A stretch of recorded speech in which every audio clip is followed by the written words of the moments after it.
Mesdames et messieurs, monsieur l'académicien, chers élèves, bienvenue en Sorbonne. Je suis très heureux de vous accueillir dans ce magnifique grand amphithéâtre, le temple de la culture française. Nous sommes entourés des très grands penseurs qui ont fait notre pays. Pour écouter monsieur Jean Tirole, prix Nobel d'économie, donner la 5e et dernière conférence du cycle de l'année des académiciens en Sorbonne. Jean Tirole nous fera l'honneur de nous parler du sujet suivant, sauver le bien commun, l'urgence du long terme.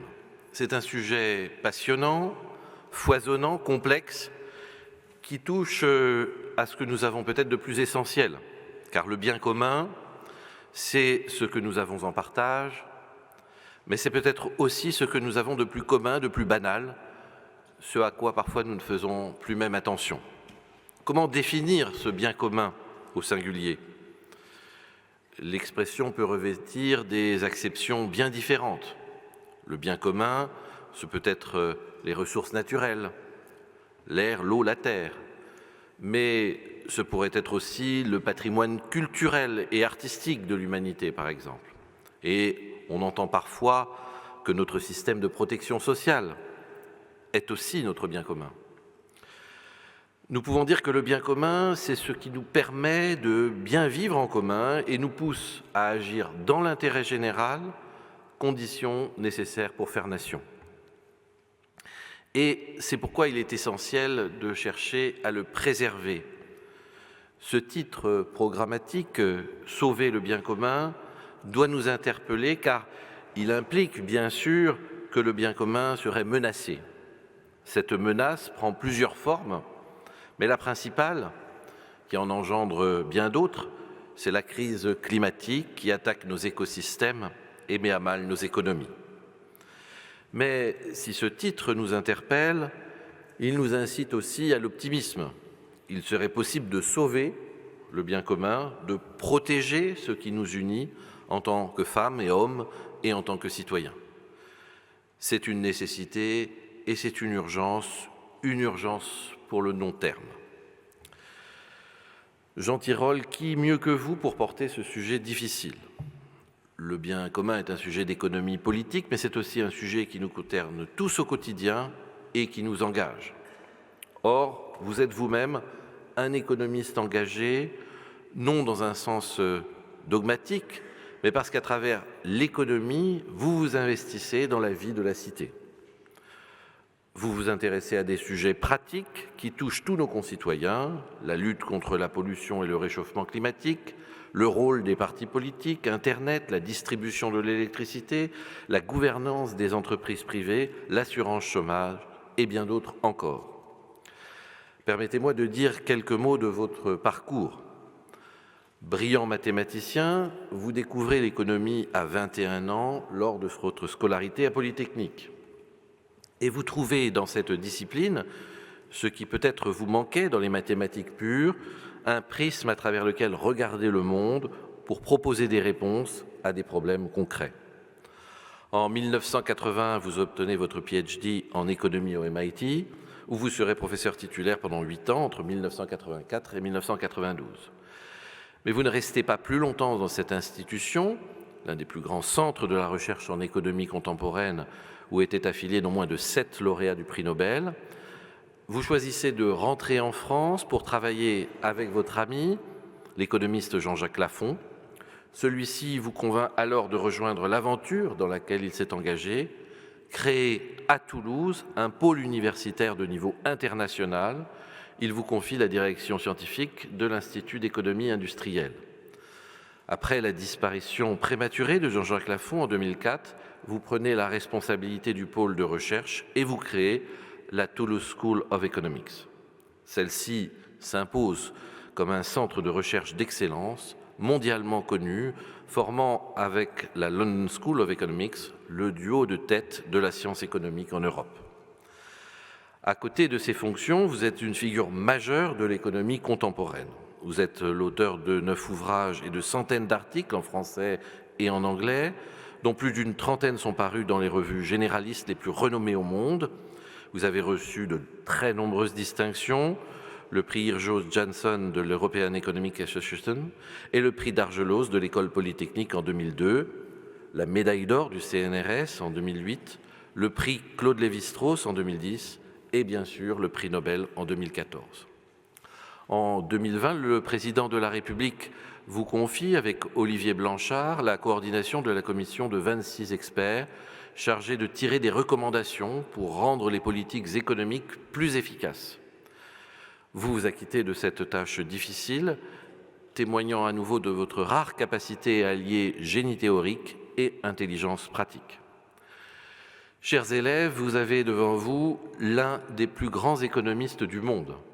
Jean Tirole incarne le chercheur investi et témoigne du rôle fondamental que peuvent avoir les sciences morales et politiques dans notre société.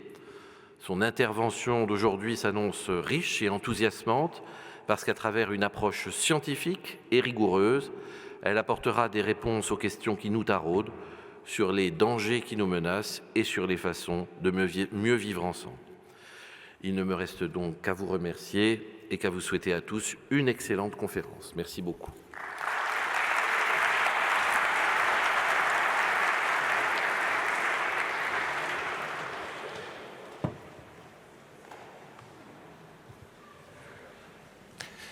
Merci beaucoup, Monsieur le Recteur, pour ces propos et puis pour votre invitation dans ce lieu absolument magnifique. Je veux aussi remercier l'Académie des sciences morales et politiques qui est co-organisatrice de cet événement.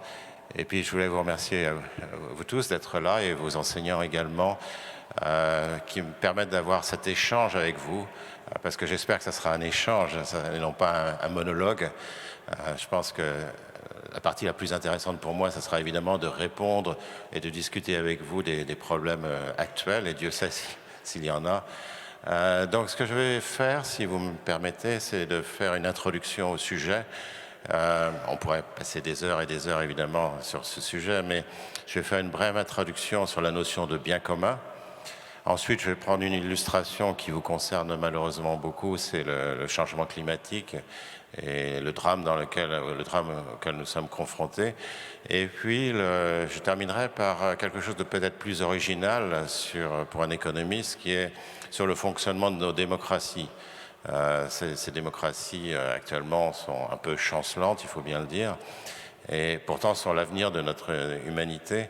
Et donc c'est vous qui finalement êtes dépositaire de ces démocraties, et avec tout ce que ça comporte. Ce que ça comporte, c'est effectivement votre implication et aussi l'information qui va avec. C'est-à-dire qu'il faut aussi comprendre notre monde. Comme l'a dit Monsieur le Recteur, ce qui m'a beaucoup plu dans l'économie, c'est que c'est une fenêtre sur le monde. Ça m'a permis de mieux comprendre finalement le monde dans lequel je vivais et voir effectivement les marges d'amélioration, et Dieu sait s'il y en a. Donc, je vais parler du bien commun. Et donc, la première question à se poser, c'est qu'est-ce que c'est que le bien commun? Et ce n'est pas complètement évident, parce que définir le bien commun est extrêmement difficile. Parce que nous avons tous dans la société des vécus différents, des postes différents, des environnements totalement différents, des préférences qui sont déjà bien ancrées en nous. Et donc, définir le bien commun, c'est pas si facile que ça, parce qu'il y aura autant de biens communs finalement que de personnes dans cet amphithéâtre et dans le monde en général.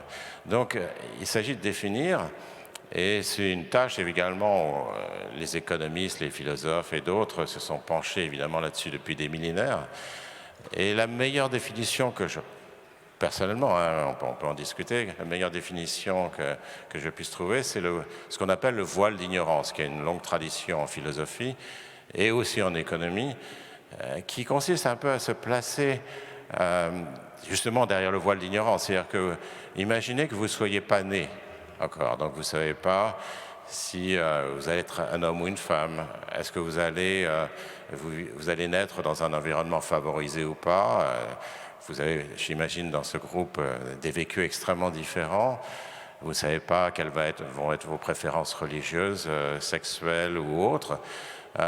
Et donc, vous vous demandez, si je suis tiré au hasard, je peux être n'importe quelle personne finalement dans le pays, la France, ou même dans le monde plus généralement. Dans quelle société aimerais-je vivre? Alors c'est très difficile. Essayez de faire l'expérience. Vous ne savez pas qui vous allez être, mais vous posez la question dans quelle société aimerais-je vivre? Et c'est très difficile parce que, pour moi aussi c'est très difficile parce que j'ai un vécu, j'ai un certain nombre de préférences qui sont bien ancrées, mais il faut que je me mette un peu à la place des autres pour faire ça d'une certaine manière, pour essayer de comprendre la société qui serait un peu idéale. Donc c'est une expérience de pensée d'une certaine manière. Et je voudrais construire des institutions, et c'est là que l'économie et d'autres sciences humaines et sociales interviennent. Je voudrais construire des institutions qui font en sorte de défendre cet intérêt général. Et il est vrai qu'il y a beaucoup de situations où nos intérêts rentrent en conflit finalement avec l'intérêt général. Donc nous, en tant que citoyens, on peut émettre trop de carbone, on peut polluer l'environnement, on peut conduire trop vite, on peut refuser de vacciner son enfant, on peut surconsommer les antibiotiques, et je pourrais continuer. Donc, on a des externalités, en quelque sorte ce que les économistes appellent des externalités, c'est-à-dire qu'on défend son propre intérêt et puis on oublie complètement les intérêts des autres. De même, une entreprise ou une banque peut prendre trop de risques qui mettent en danger le travail des salariés, qui peuvent mettre en danger l'équipe du système financier, le pays lui-même, des entreprises. Et évidemment, j'ai beaucoup travaillé là-dessus et notre groupe à Toulouse a énormément travaillé là-dessus. C'est-à-dire comment faire en sorte que les entreprises qui ont du pouvoir de monopole soient régulées de façon efficace, soit par le droit de la concurrence, soit par la réglementation sectorielle. L'État lui-même ne défend pas le bien commun. Un État qui opte pour une dette excessive, qui a un mauvais système éducatif, qui tolère trop d'inégalités, qui s'engage dans un laxisme financier. Vous regardez ce qui s'est passé avant 2008, la grande crise financière. Qui est responsable? Tout le monde dit les banques. Oui, bien sûr, c'est les banques qui ont fait faillite. Mais avant tout, c'est l'État qui est responsable. C'est-à-dire que l'État a dérégulé de façon considérable le système financier sans faire attention. Donc l'État est responsable de 2008. Parce qu'à partir du moment où vous créez des mauvaises incitations aux agents économiques, il y a quelques personnes et quelques entreprises peu scrupuleuses qui vont s'engouffrer dedans et vont en profiter. Avec les conséquences, pas tous heureusement, mais il suffit de quelques-uns pour que ce soit difficile. Et de même, les pays eux-mêmes, au-delà des États, il y a des pays qui affirment la primauté de l'intérêt national. Alors ça, c'est « my country first », c'est toujours un peu le leitmotiv d'énormément de pays dans le monde. Mon pays d'abord, les autres, on s'en fiche.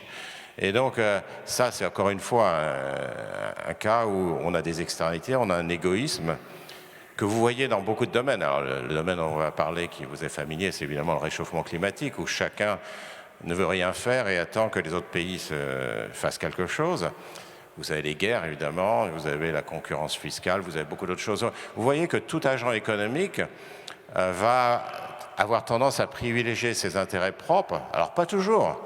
En fait, nous, on travaille beaucoup, nous, économistes, on travaille beaucoup maintenant sur la psychologie, sur les comportements prosociaux, sur tout ce qui influe, qui, heureusement, améliore un peu les comportements, mais ça ne suffit pas. C'est-à-dire que les incitations ne sont pas les bonnes. Donc ça va être un sujet considérable. Et quand on réfléchit au bien commun, il faut se placer dans cette perspective. C'est-à-dire qu'il ne faut pas être naïf, il ne faut pas imaginer que les gens, tout d'un coup, vont venir très généreux, que les entreprises, les États, les pays, les consommateurs deviendront très généreux tout d'un coup. On essaie de les encourager, évidemment, à devenir plus généreux, mais ça ne suffira jamais. Donc le bien commun, comme je le disais, je le définis par le voile d'ignorance, c'est-à-dire une expérience de pensée où on essaie de s'abstraire de son vécu, on se met à la place des autres dans la société et on essaie de dire, si je ne savais pas qui je serais dans cette société, dans quelle société aimerais-je vivre?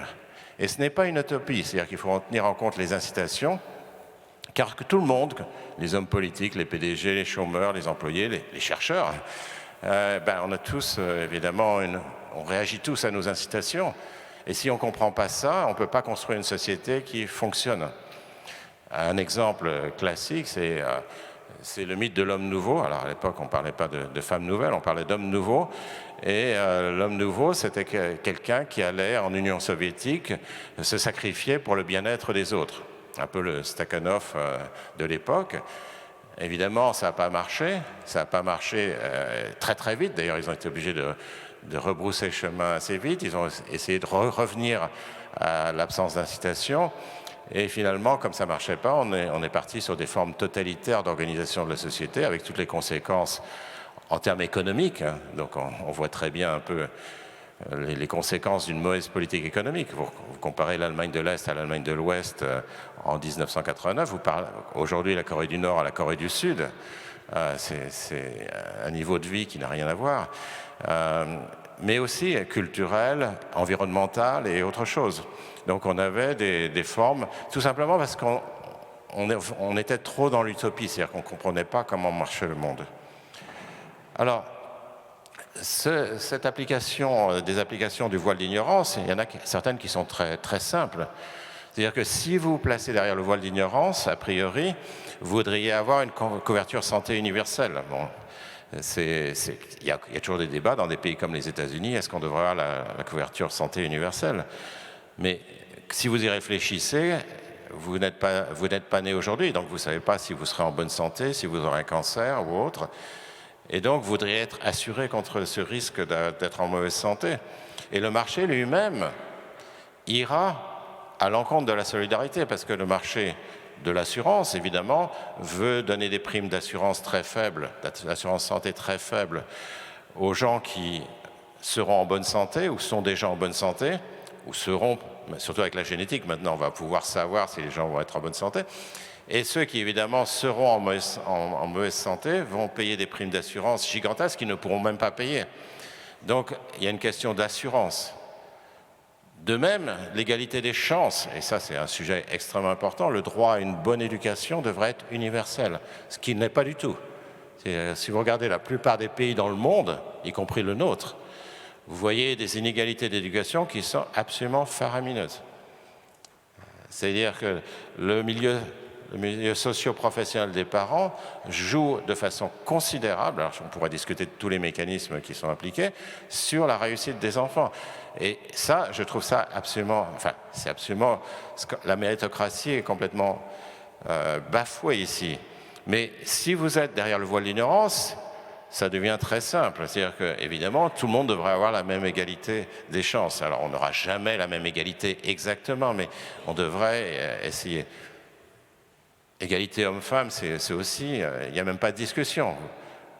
Derrière le voile de l'ignorance, vous avez probabilité 1,5 d'être l'un et la probabilité 1,5, en gros, d'être l'autre. Et donc, c'est normal que vous soyez pour l'égalité. La tolérance religieuse, ethnique, la lutte contre les monopoles, la surveillance prudentielle des banques, c'est-à-dire faire en sorte que les banques soient suffisamment capitalisées pour ne pas faire faillite, etc., etc. Donc, c'est vraiment important. Et donc, c'est l'objectif qu'on se fixe. Et il y a des tas d'objectifs qu'on peut déjà se fixer, qui devraient être consensuels. Une fois que vous acceptez le voile d'ignorance, vous devriez accepter de façon consensuelle un certain nombre de choses, il y en a d'autres, pour l'organisation de votre société. Alors on pourrait parler de politique aussi, de la démocratie, pourquoi la démocratie, quelles sont ses faiblesses, mais pourquoi elle est indispensable, etc., etc. Alors, ce qui est important, c'est d'essayer d'avoir des objectifs, plutôt que de faire l'autruche, de casser le thermomètre ou de satisfaire de marqueurs. C'est-à-dire, trop souvent, on se dit j'ai fait ma part parce que j'ai dépensé de l'argent. C'est-à-dire un ministère ou une entreprise ou autre va vous dire mais moi j'ai dépensé de l'argent. Mais ça, c'est pas satisfaisant. Ce qui compte, c'est qu'est-ce que vous avez vraiment fait. Et donc ça, c'est vraiment, vraiment important aussi à comprendre. Et souvent, on confond la dépense d'argent dans les dépenses publiques, par exemple. On défend la dépense d'argent avec qu'est-ce qu'on a vraiment fait. Donc, c'est par exemple quelque chose qui divise beaucoup les économistes et le reste de notre société, c'est par exemple les aides au logement. Donc, on donne des aides au logement et j'imagine que vous pensez que aider les plus démunis au logement, c'est une bonne chose. Et la réponse est bien sûr. Mais attention, attention, actuellement, les aides au logement qui sont faramineuses en France, en fait, vont aux plus aisés, de facto. Parce que ce qui se passe dans une ville comme Paris, c'est que quand vous augmentez les aides au logement, par exemple les logements étudiants ou autres, les loyers augmentent. Et donc, les gens qui sont propriétaires en profitent. 75% de l'argent public, en fait, ne va pas aux bénéficiaires. Donc, il faut comprendre ces choses-là. C'est-à-dire qu'il ne suffit pas de simplement aligner des chiffres, mais on veut que les politiques soient effectives. Et je dirais la même chose sur le climat. Sur le climat, et je reviendrai là-dessus, souvent, on fait des choses pour le climat qui ne servent pas grand-chose pour le climat. Et ça, je trouve que c'est pas responsable. Alors, je reviens au titre de cette conférence. Il faut aussi une vision à long terme. Donc il faut comprendre que le politique vit dans le court terme. Et je ne leur jette pas la pierre. Le politique, il doit penser à l'élection dans 1 an, dans 2 ans, dans 3 ans. Et donc il va vivre dans le court terme. Mais le problème, évidemment, c'est que quand on vit dans le court terme, on néglige le long terme. On n'investit pas dans l'avenir. Donc je ne jette pas la pierre aux politiques, parce qu'il y a des politiques qui sont entrés dans ce métier avec enthousiasme, avec idéalisme, qui essaient de faire leur boulot, mais ça n'empêche que s'ils sont trop courageux, ils n'auront pas de job dans 2 ans. Et donc, s'ils s'opposent à l'opinion publique en particulier, ils n'auront pas de travail dans 2 ans. Et donc, c'est un gros problème. Ça veut dire que nos démocraties sont en quelque sorte un peu myopes et n'investissent pas dans l'avenir suffisamment. Donc, on le retrouve dans des domaines comme l'éducation, parce que quand vous investissez dans l'éducation, le gain pour la population de ces investissements se fera sentir dans 10 ans, 20 ans, 30 ans. Le réchauffement climatique est un très bon exemple. Le réchauffement climatique, ça fait depuis en gros 1992 et le sommet de Rio qu'on sait qu'il y a un énorme problème. Alors, les connaissances se sont affinées, mais enfin en gros, on sait, moi je sais que depuis 30 ans dans les ministères, quand je vais dans les ministères, je dis mais pourquoi vous ne faites pas plus que ça? Et la réponse est oui, mais on peut attendre 1 an de plus.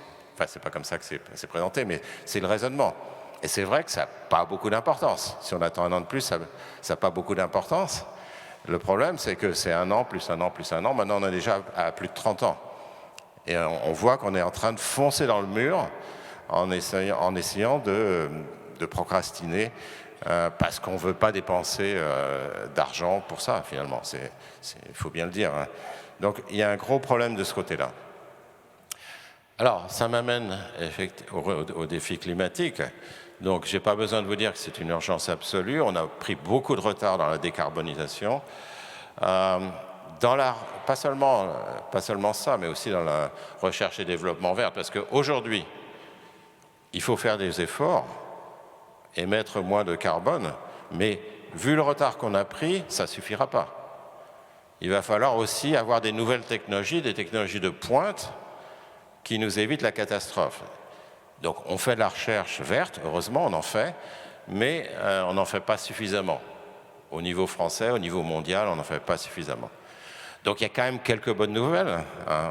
On a vu des progrès, le solaire et l'éolien coûtent moins cher, on pourra discuter exactement dans quelle mesure. On voit les lampes, le LED qui a été développé, on voit les véhicules électriques qui commencent à faire des progrès, on voit des protéines alternatives, des fermes verticales, on voit quand même des choses qui se font. Mais n'oubliez pas que si vous avez de la recherche et développement, on pourrait faire beaucoup plus que ça. Là, c'est des petites améliorations. Regardez les vaccins. Les vaccins, c'est absolument extraordinaire. Si on n'avait pas eu les vaccins, on ne serait pas ensemble aujourd'hui.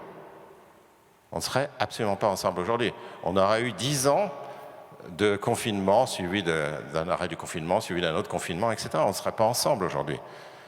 Or, en moins d'1 an, on a développé des vaccins alors qu'on ne savait pas faire avant.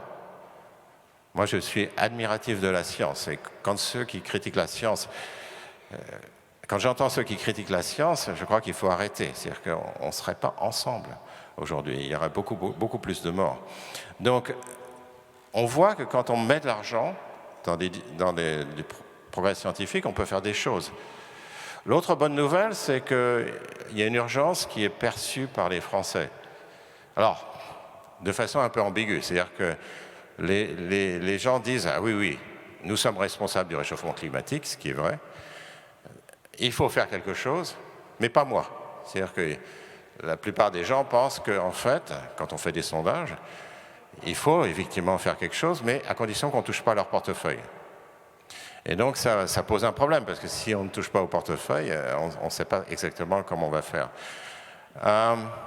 un problème de perception. Donc, dans le rapport avec Olivier Blanchard, donc peut-être un petit mot sur cette commission avec Olivier Blanchard, c'est-à-dire le président de la République nous avait demandé de faire une commission et d'étudier 3 sujets. Donc lui, il avait en gros fixé les 3 sujets.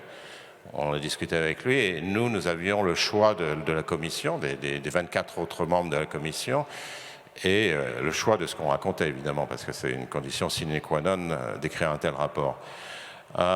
Les 3 sujets, donc il y avait 3 sujets, il y avait environnement, il y a le problème de l'inégalité, ou des inégalités, parce qu'il n'y a pas une inégalité, il y a des inégalités, et enfin le problème de la démographie, dont on reparle aujourd'hui beaucoup, évidemment, avec la question des retraites. Je vais parler juste du premier problème, mais encore très rapidement. Donc il est disponible, hein, ce rapport, sur le web, si vous voulez le trouver. Il est disponible en français et en anglais. Puisque notre commission, en fait, notre commission était totalement internationale. C'est-à-dire que sur les 24, il y avait 8 Français, 8 Européens non français et 8 personnes aux États-Unis, chercheurs américains. L'idée étant de prendre des idées ailleurs, je reviendrai là-dessus, c'est vraiment important, c'est de ne pas rester dans un cadre franco-français, essayer de réfléchir au niveau plus mondial. Alors, il y a certaines perceptions de l'électorat qui sont tout à fait correctes. Par exemple, une taxe carbone. Alors, vous avez vécu les gilets jaunes, les protestations contre la taxe carbone,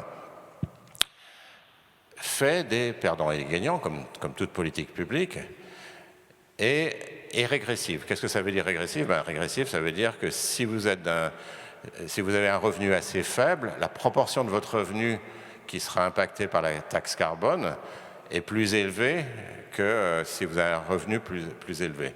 Donc en fait, ça touche un peu plus les classes les plus démunies. Et donc il y a un problème. Il y a un problème. Alors une remarque là-dessus, c'est quand même que la plupart des mesures écologiques sont elles-mêmes régressives. D'accord? Donc, si vous avez une voiture électrique, c'est mon cas, évidemment, j'ai bénéficié d'une subvention qui n'était pas, effectivement, qui était pas gigantesque, mais enfin, j'ai bénéficié d'une subvention, alors que je ne devrais pas, a priori, bénéficier de subventions. Donc, si vous voulez, qui achète une voiture électrique, ça reste encore une classe relativement aisée.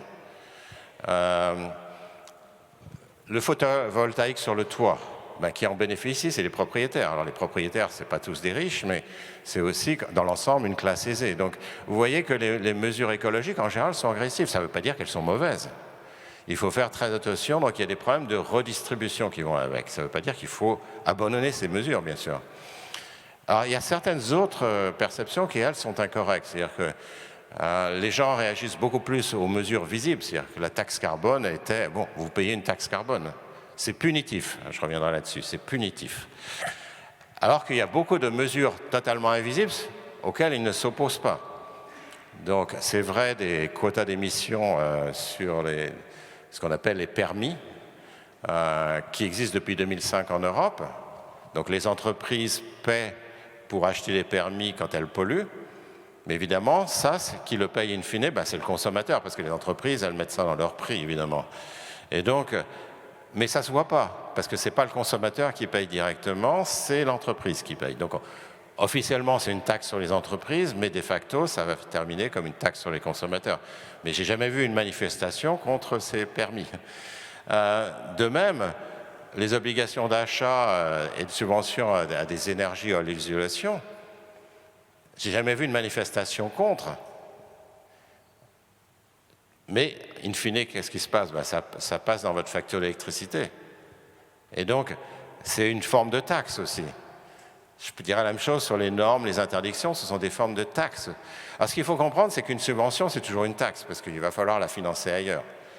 Et ça, je crois que les subventions sont très populaires, alors que les taxes sont très impopulaires. Donc, c'est très intéressant de voir un petit peu le problème de perception ici.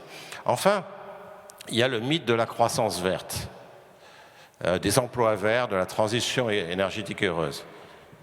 Alors moi, je suis un peu gêné parce que tous les politiques utilisent ce stratagème, mais je suis un peu gêné par cette idée. Parce que si on peut avoir le beurre et l'argent du beurre, comme on dit, si on peut effectivement sauver la planète tout en étant plus riche, collectivement, on l'aurait déjà fait depuis 30 ans. Vous pensez bien qu'on l'aurait déjà fait. Et donc, il y a cette idée qu'on va finalement croître plus vite en sauvant la planète. Moi, je pense que la planète, elle mérite d'être sauvée et que si on a à dépenser un coût pour ça, eh bien, il faut le dépenser. Mais il faut avoir l'honnêteté de dire qu'il faut dépenser quelque chose. Sinon, les gens disent « mais pourquoi je ferais quelque chose ?» Il faut faire quelque chose, mais pourquoi moi? Puisque de toute façon, il n'y a pas de problème. Donc ça me paraît quelque chose d'assez dangereux d'utiliser cet argument. Je comprends bien, c'est aussi pour faire passer la pilule d'une certaine manière, mais pour la démocratie, ce n'est pas très bon. Ça fait que les gens disent, dans la plupart des pays, c'est pas qu'en France, dans la plupart des pays, disent « oui, mais de toute façon, pourquoi j'ai besoin de faire un effort, c'est pas la peine ». Donc il faut faire très attention à la façon dont on présente ça. Alors, les recommandations du rapport, et là, les économistes, à 99,9% dans le monde, sont d'accord là-dessus, il faut un prix du carbone. C'est très impopulaire, et il n'y a pas que les gilets jaunes en France. Dans tous les pays, c'est impopulaire. D'ailleurs, vous voyez, Joe Biden aux États-Unis, il n'a fait que des subventions. D'accord? Encore une fois, une subvention, c'est une taxe, mais enfin bon, il n'a fait que des subventions parce que c'est beaucoup moins impopulaire que les taxes. Mais il faut un prix du carbone. Alors, comme je le disais, le prix du carbone, il existe dans beaucoup de pays dans le monde, y compris en Europe avec ce système de droits d'émission négociables, les fameux permis qui existent depuis 2005. Mais il faut responsabiliser. Il faut responsabiliser les entreprises, il faut responsabiliser l'État, il faut responsabiliser les consommateurs. Ça donne de bonnes incitations et ça permet de dépenser de façon limitée. Pourquoi? C'est un raisonnement très simple. Si vous avez un prix du carbone à 50 €, ce qui entre nous n'est pas suffisant. C'est-à-dire que le niveau qui a mis les gilets jaunes dans la rue est en fait un niveau très insuffisant pour sauver la planète. Même s'il était appliqué dans le monde entier, ça serait insuffisant. Donc on est encore dans des mesures qui sont presque des mesurettes. C'est des choses qui sont beaucoup trop faibles. Mais supposons que le prix du carbone soit 50 €. Donc, si ça permet, si ça vous coûte 10 € pour enlever votre pollution, ben vous le faites. Si ça vous coûte 1 000 € pour vous débarrasser de votre pollution, vous ne le faites pas. Ça permet de minimiser le coût total de dépollution. Sachant que par ailleurs, les gens sont très inquiets, de façon légitime, pour leur pouvoir d'achat, il ne s'agit pas d'augmenter de trop le coût de dépolluer. Et ça c'est très important, ça a beaucoup d'implications. Donc c'est une méthode incitative. Ça encourage à la R&D. Pourquoi? Je vous ai dit qu'il y a trop peu de R&D verte. Pourquoi il y a aussi peu de R&D verte? Simplement parce que les innovateurs ne peuvent pas monétiser leurs inventions. Si j'invente une nouvelle technologie qui permet d'économiser du carbone et que je vais voir les entreprises et je leur dis « écoutez, je vous octroie une licence, vous me payez tant », ils vont dire « mais pourquoi je vais payer? Je peux polluer gratuitement ». Et donc, à partir du moment où vous avez un prix du carbone, ça aussi permet de monétiser la recherche et le développement. Alors ça ne suffit pas pour encourager la recherche et le développement, mais c'est un peu une composante. Et enfin, quelque chose qui est beaucoup moins connu, c'est que ça permet de simplifier les décisions. Donc, vous prenez par exemple, prenons par exemple une loi récente en France. Les offres publiques, les offres d'achat public, doivent inclure des critères environnementaux. D'accord? Donc, sur le papier, ça paraît très raisonnable. On devrait orienter les achats publics pour limiter les consommations de carbone. En pratique, réfléchissez un peu comment ça se passe. Vous avez l'élu local qui va décider entre un producteur du Béarn et un producteur à Paris. Donc il va se dire, mais attendez, combien il y a de carbone dans la production, combien il y a de transport pour amener du Béarn à Paris, etc., etc. Donc, vous n'avez pas les informations sur les chiffres, d'abord, vous n'avez aucune idée. Et même si vous avez une information sur les chiffres, quand vous faites votre appel d'offres, vous devez mettre un prix sur le carbone. Parce que vous devez comparer le prix qui est demandé avec combien d'émissions de carbone chaque alternative va faire. Donc, on a un sujet d'information qui est très complexe. On s'est moqué de moi, comme vous le voyez, je ne sais plus si c'était dans un quotidien ou un magazine, mais sur les tomates. On vous demande, est-ce que vous devriez acheter des tomates parisiennes ou des tomates qui viennent d'Espagne? Vous allez dire, oui, mais les tomates qui viennent d'Espagne, il y a du transport, donc il y a du carbone qui est émis.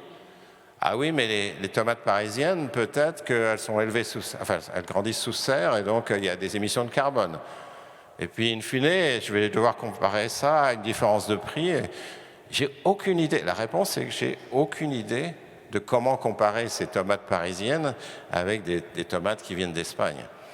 Alors que si vous avez un prix du carbone, le prix des tomates va refléter finalement combien le producteur aura payé en taxe carbone ou en droits d'émission négociables. Et donc, vous avez un problème beaucoup plus simple. Vous-même, vous serez amené à faire un choix beaucoup plus éclairé, ce qui n'est absolument pas possible à moins que vous ayez tous les instruments de mesure, mais personne, y compris les collectivités territoriales, n'ont pas les instruments de mesure et la possibilité de vérifier les émissions. Donc, il y a un problème de simplicité. Alors, une taxe carbone ou des droits d'émission négociables, pratiquement tous les économistes au monde disent oui. Et ça, il y a une différence, je pense, avec beaucoup d'opinion publique. Mais, en général, on a une taxe carbone qui est très, très mal faite. Donc, en particulier, la première chose à avoir, c'est qu'il ne faut pas d'exemption. Les exemptions, on en a, et les Gilets jaunes avaient raison là-dessus. Ils disaient, mais pourquoi je vais payer une taxe carbone alors que je vois l'agriculteur à côté, ou le taxi, ou les compagnies aériennes, ou les conducteurs routiers qui ne paient pas leur taxe carbone complètement. Les exemptions sont inefficaces, elles sont injustes, et elles créent un lobbying. Quand il n'y a pas d'exemption, il n'y a pas beaucoup de lobbying. Dès que vous avez une exemption, tout le monde se précipite pour avoir une exemption. Une des exemptions les plus classiques, c'est les énergies fossiles, les subventions aux énergies fossiles, qui sont catastrophiques. Alors l'Europe n'est pas la pire, hein, les pires, ce sont les États-Unis, la Russie, la Chine, mais les subventions aux énergies fossiles, c'est terrible, c'est terrible.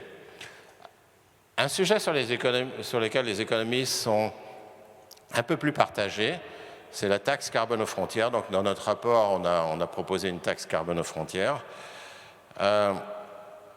Tout ça parce que si vous voulez une taxe carbone, tant que le prix du carbone sur le marché européen était de 5-10 euros la tonne, il n'y a pas vraiment de sujet, vous n'avez pas délocalisé pour ça, mais à partir du moment où vous avez un prix qui est plus raisonnable, comme 50, plutôt 100 euros la tonne maintenant, si vous avez 100 euros la tonne, vos industries elles vont commencer à vouloir produire ailleurs, où vous allez importer les biens d'autres pays, ce qui veut dire qu'in fine, vous allez détruire votre industrie et vous n'allez pas sauver la planète parce que de toute façon, quelqu'un d'autre va polluer ailleurs.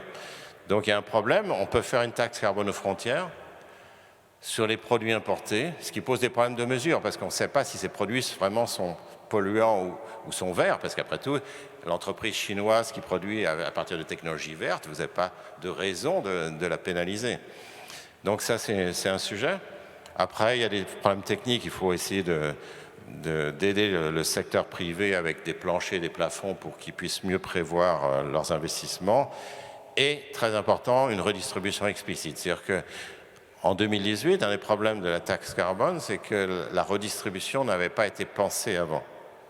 Donc, si on donnait même un chèque, ce qui n'est pas du tout la politique que je préconise, mais si même on donnait un chèque de redistribution à tous les Français, les catégories les plus démunies gagneraient à avoir une taxe carbone. C'est-à-dire qu'ils obtiendraient plus par le chèque que ce qu'ils paient en taxe carbone. Donc vous pourriez garder l'incitation sans faire de tort aux plus démunis, ou pouvoir un chèque qui dépend des ressources, etc. Vous avez beaucoup de choses à faire. Mais il faut bien prévoir, et c'est vrai d'ailleurs au niveau international aussi, il faut bien prévoir des modes de redistribution. Alors, les subventions à la recherche et développement, je vais aller très vite parce que je voudrais quand même garder du temps pour la discussion.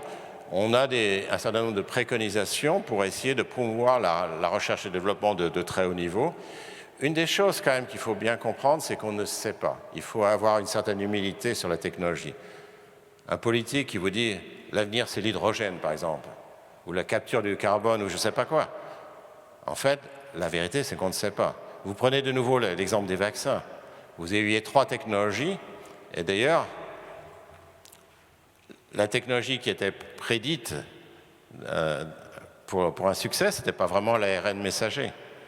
Donc il ne faut pas mettre tous ces œufs dans un même panier, on ne sait pas. La recherche, c'est par définition quelque chose d'aléatoire, et donc il faut arriver à avoir un portefeuille de choses. Alors il y a beaucoup d'autres politiques, je vais aller assez vite. Comme je disais, si vous êtes intéressé par le rapport, on a un long chapitre sur les inégalités, des propositions aussi, sur le vieillissement, les retraites, etc. Alors, j'aurais terminé un peu, et c'est un sujet très important, par un sujet qui est absolument crucial. Il faut bien comprendre, et je ne les blâme pas, que les politiques réagissent aux opinions de l'électorat, que les journaux, les médias sociaux réagissent aux opinions de leur lectorat. Et donc, in fine, une démocratie ne peut bien marcher que si les citoyens sont bien informés. Et c'est très important qu'il n'y ait pas que les experts qui aient accès à la connaissance, mais que plus généralement, les citoyens, vous ayez accès à la connaissance. Et ça me paraît, c'est pas seulement de la culture générale est importante, mais c'est aussi le bon fonctionnement de la démocratie. Une démocratie ne peut pas bien fonctionner si vous n'avez pas un accès à cette chose-là. C'est très difficile pour les experts. Alors, les experts sont dénigrés aujourd'hui, mais c'est très difficile pour les experts d'intervenir si leur champ de recherche est très proche d'interaction directe avec la société. Et ça, c'est vraiment, je parlerai de l'économie par la suite, mais si vous êtes médecin, si vous êtes biologiste, si vous êtes spécialiste du changement climatique ou la théorie de l'évolution aux États-Unis ou autre, c'est pas facile, ou si vous êtes historien aussi.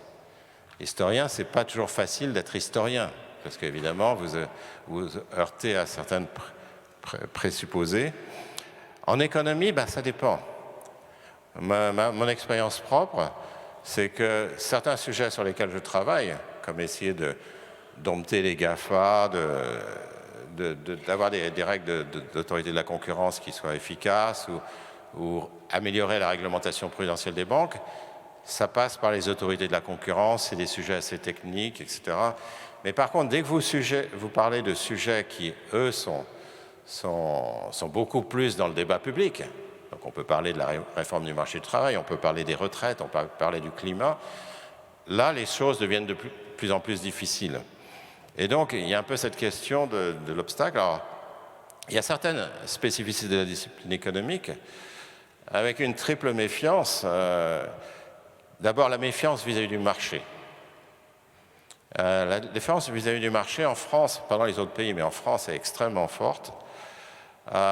Les Français se méfient de l'économie du marché. Alors, ils ont souvent raison et ils ont souvent tort aussi. Et donc, il faut essayer de comprendre.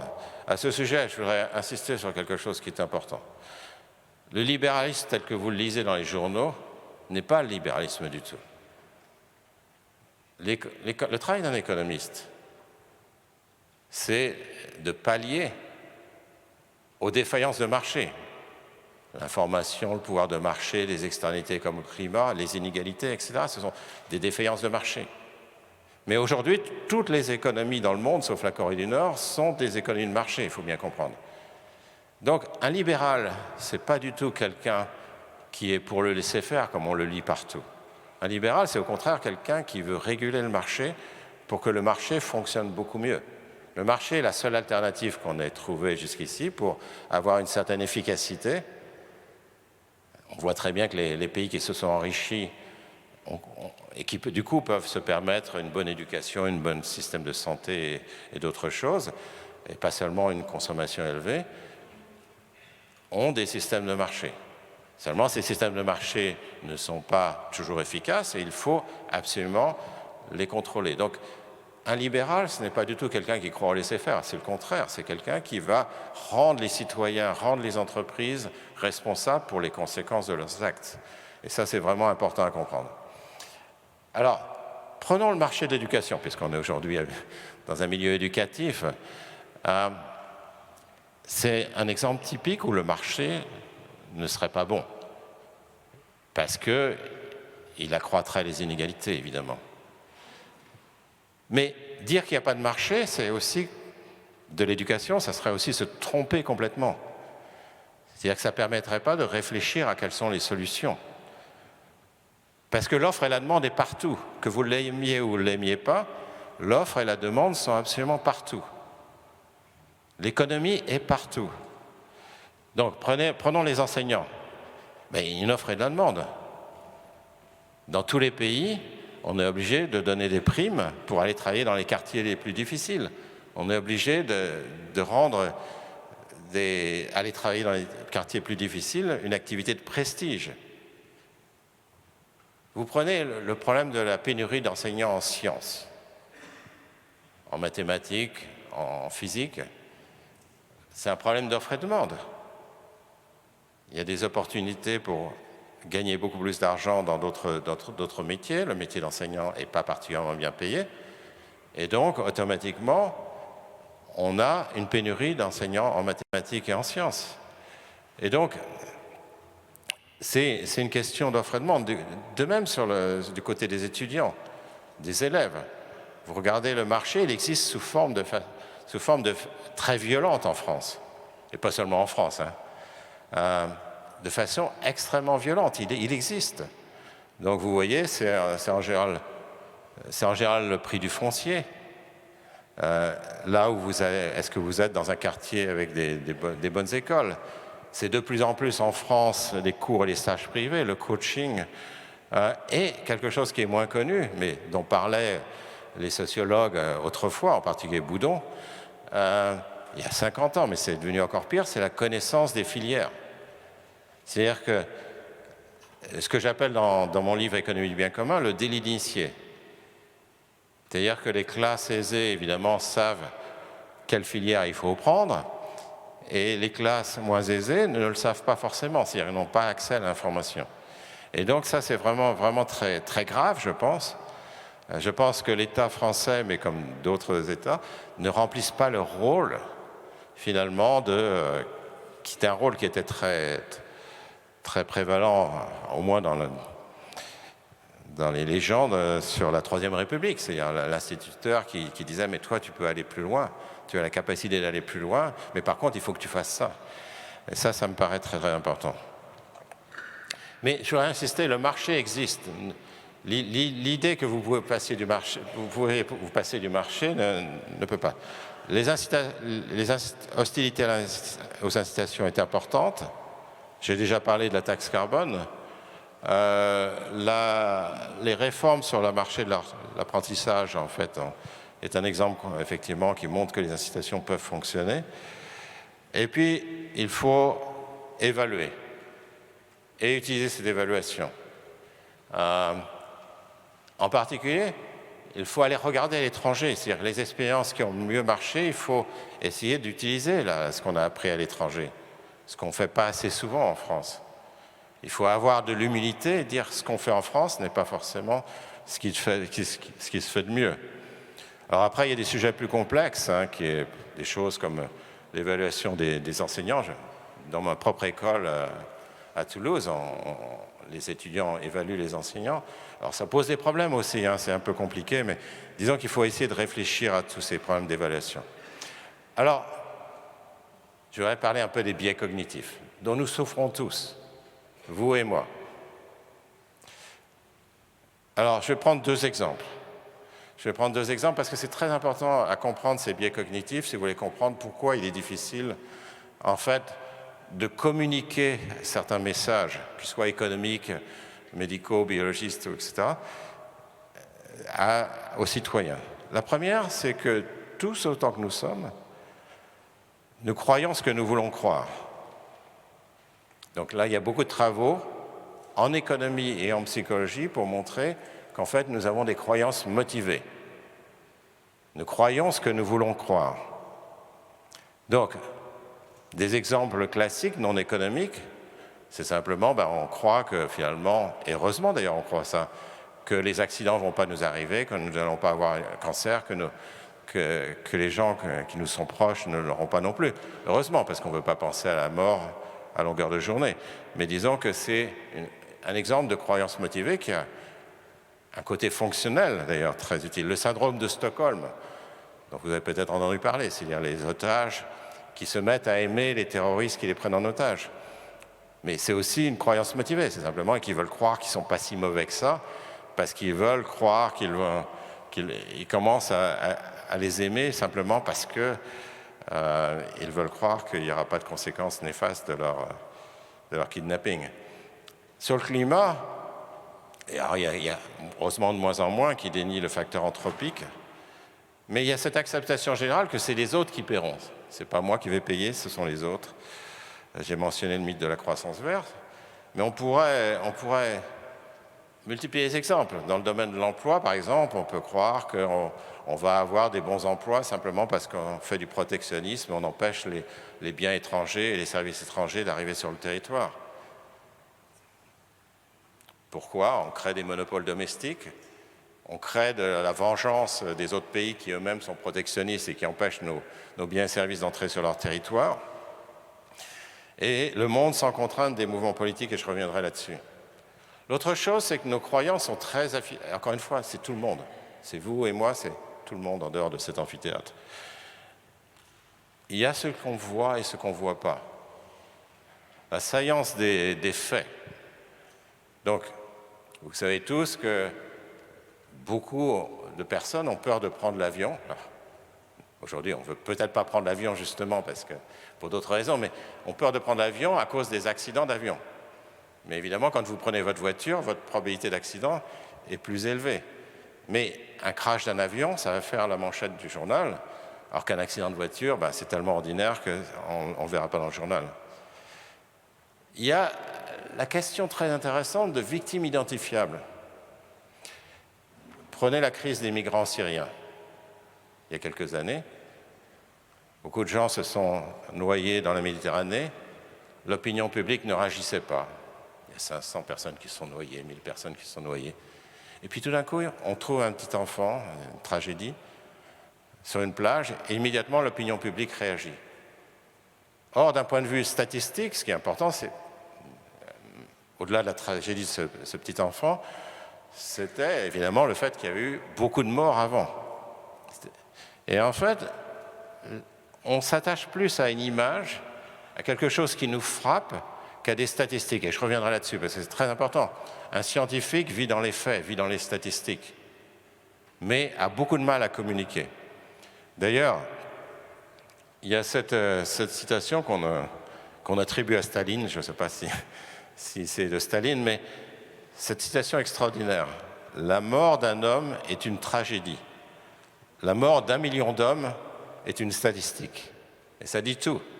C'est-à-dire qu'on va s'émouvoir beaucoup de la mort d'une personne particulière qui a un visage, et 1 million de morts, effectivement ça pourrait être Staline, 1 million de morts, c'est une statistique. Voilà. Donc on pourrait effectivement parler de ça, je pourrais vous donner beaucoup d'exemples, mais je veux vous laisser la parole, donc je ne veux pas passer trop de temps là-dessus. Alors ce qu'il faut comprendre, c'est qu'on a dans tous les pays un développement du populisme qui est gigantesque. Et ne sous-estimez pas la menace.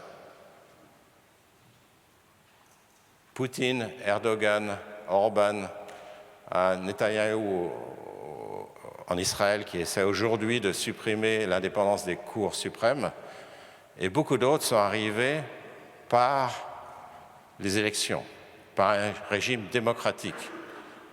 Et d'ailleurs, certains ont fait des bonnes choses au début de leur mandat. Ils sont en train tous de devenir des dictateurs. D'accord? Alors, il y a eu des démocraties un peu plus résilientes, comme on dit, les États-Unis, l'Italie, mais il y a aussi beaucoup d'exemples où les populistes prennent le pouvoir et petit à petit commencent à compromettre l'indépendance des juges, commencent à contrôler la presse, commencent à contrôler leur population. Et vous y trompez pas. Le système de crédit social en Chine, qui donne à chacun une note sur la base d'informations recueillies grâce à l'intelligence artificielle, aux caméras, à la reconnaissance faciale et autres, ça va se propager dans le monde. Donc si vous n'avez pas des cours de justice indépendantes du pouvoir, notre avenir n'est pas très, très rose. Donc il faut bien réfléchir à ça. Et les populistes sont très bons en général, ce sont de grands psychologues. Ils exploitent nos biais cognitifs, ils jouent sur nos frustrations. Il y a des frustrations qui sont tout à fait légitimes, quand on voit ce qui s'est passé les 12 ou 15 dernières années. Les craintes pour l'avenir, l'endettement croissant, le progrès technologique, l'intelligence artificielle qui va être énorme, qui va être destructrice d'emplois, le changement climatique, ça j'ai pas besoin de vous le dire, etc. Et en fait, ils utilisent effectivement ces frustrations, ces craintes pour susciter une hostilité. Alors vis-à-vis de tout, vis-à-vis des machines, vis-à-vis de la technologie, vis-à-vis des immigrants, vis-à-vis des libre-échanges, vis-à-vis des étrangers, et tous autant qu'ils sont, ni la compétence des experts. Le discours de tous ces gens-là, c'est de dire « nous sommes le peuple ». Alors en général, ils sont 20% du peuple, mais enfin peu importe. Mais nous sommes le peuple, les experts ne font pas partie du peuple. D'accord ? Et ça, c'est une des étapes, avec le contrôle des cours de justice plus tard, avec le contrôle des journaux et des médias, ça fait partie du processus de destruction de démocratie. Parce que sans experts, ça veut dire que tout argument est valable. C'est les vérités alternatives de Donald Trump. Tout argument est valable si vous n'avez pas les experts. Donc, je ne dis pas que les experts n'ont pas leur propre tort. Je pourrais faire mon mea culpa et tous les experts peuvent faire leur mea culpa, mais sans experts, vous n'avez pas de démocratie. Et ça c'est très important à comprendre. Tous les arguments se valent. D'accord ? Donc, le dernier point que je veux faire avant d'arrêter, c'est la difficulté pour un scientifique de communiquer au grand public. Parce que les scientifiques, quel que soit leur domaine, ce sont les faits qui comptent, les statistiques. Mais les statistiques, c'est froid. C'est pas comme je le disais tout à l'heure, c'est pas quelque chose qui parle. Et en fait, le débat public s'articule autour de récits, de narratifs. L'espoir d'un bel avenir, la prise de perspective, la confusion entre causalité et corrélation. J'imagine que vos enseignants vous le disent. C'est très important. Il y a beaucoup de gens qui sont confus, ne comprennent pas la différence entre une causalité et une corrélation. Donc, Coluche, trop jeune pour avoir connu Coluche, mais cet humoriste français disait il ne faut surtout pas aller à l'hôpital parce qu'on a plus de chances statistiquement de mourir à l'hôpital que de mourir à la maison. Ce qui est vrai. Mais évidemment, c'est une corrélation, ce n'est pas du tout une causalité. Donc il faut faire très attention. Et en économie et dans d'autres domaines, la confusion entre corrélation et causalité est très importante, etc. etc. Voilà, il faut gagner. Donc les scientifiques, la difficulté pour les scientifiques, c'est de gagner cette guerre des narratifs, cette guerre des récits, parce que ce n'est pas du tout leur domaine. Marcel Proust avait une phrase absolument merveilleuse, il y a maintenant 110 ans, « Les faits ne pénètrent pas dans le monde où vivent nos croyances ». Ça dit tout ce que ça veut dire. C'est-à-dire qu'on a des croyances et c'est très difficile de faire passer des faits dans ces croyances, pour changer les croyances.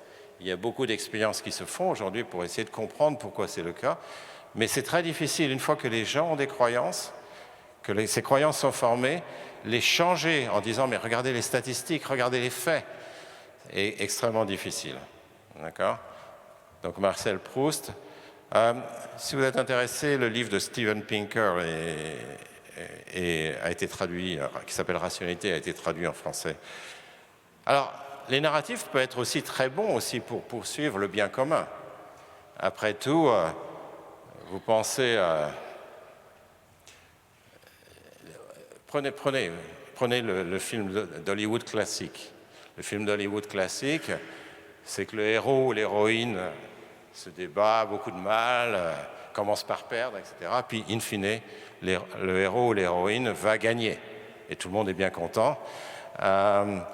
Et d'ailleurs, quand il ne gagne pas, vous avez en général beaucoup d'emails et de mails qui sont envoyés à la chaîne de télévision ou au producteur, disant « mais comment se fait-il que le héros ne gagne pas ?»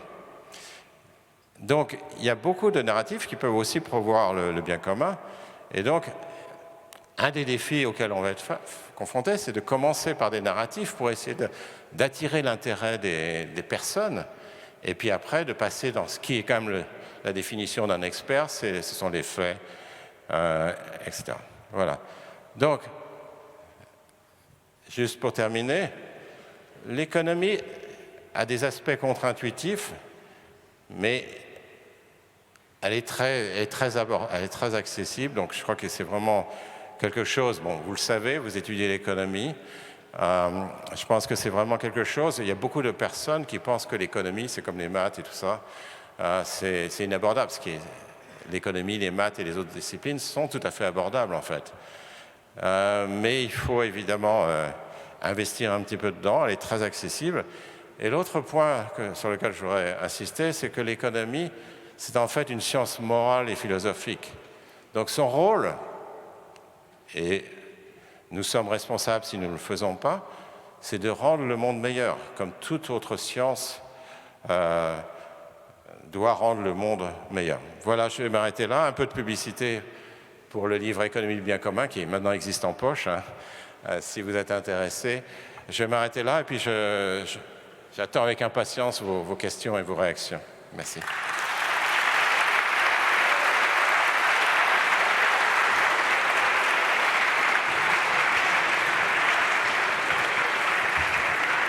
Merci beaucoup évidemment à Jean Tirole pour cette conférence extrêmement stimulante. Je vous précise que le PowerPoint sera mis aujourd'hui ou demain sur le site de l'Académie sciences morales et politiques.fr et aussi sur Melchior et sur le site du rectorat. La parole est à vous, on a 2 micros qui circulent. Levez-vous, présentez-vous, dites de quel lycée vous êtes et Jean Tirole vous répond. Merci. Essaie de vous répondre.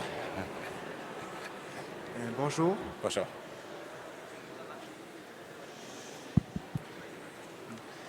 Donc, bonjour. Alors, je m'appelle Armin, je viens du lycée Lavoisier.